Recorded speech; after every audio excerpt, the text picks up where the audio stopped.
हम वीडियो की शुरुआत करें उससे पहले सबसे जो जरूरी बात है कि वर्तमान संविधान में जो अनुच्छेद 31 है वो निरस्त हो चुका है।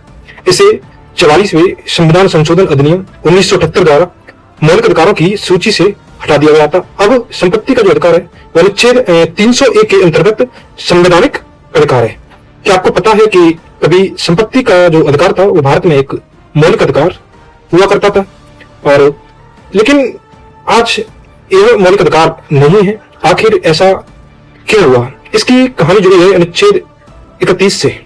तो चलिए दोस्तों, हम इसे अच्छी तरीके से समझते हैं कि भारतीय संविधान के मूल रूप में अनुच्छेद 31 नागरिकों के संपत्ति के अधिकार से संबंधित था। इसके तहत राज्य द्वारा किसी व्यक्ति की संपत्ति लेने या उसका अधिग्रहण करने से संबंधित सुरक्षा प्रदान की गई थी।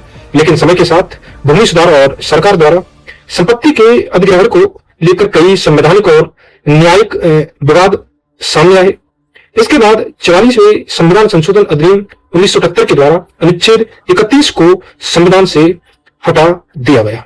यानी आज संपत्ति का अधिकार मौलिक अधिकार नहीं है।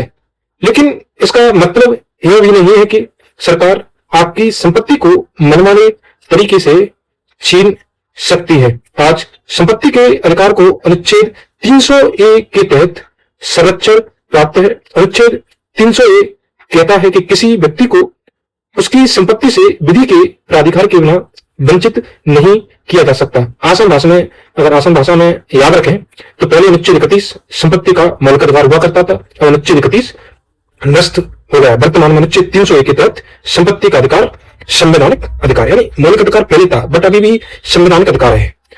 अगर हम एग्जाम की बात करें तो 31 गया और 300A आया, यानी अनुच्छेद 31 संपत्ति का मौलिक अधिकार अब निरस्त। आर्टिकल 301 संविधान का जो संवैधानिक अधिकार है वो वर्तमान व्यवस्था में लागू है। यही है अनुच्छेद 31 की पूरी कहानी। अगर आपको भारतीय संविधान के हर अनुच्छेद को आसान भाषा में समझना है तो चैनल को आप सब्सक्राइब कर सकते हैं, दोस्तों को शेयर भी कर सकते हैं। तो आज के लिए हम यहीं पे होल्ड करते हैं। कल हम अनुच्छेद 32 पे बात करेंगे जो भारतीय संविधान का सबसे महत्वपूर्ण अनुच्छेद है। तब तक के लिए आप सभी को धन्यवाद। जय हिंद।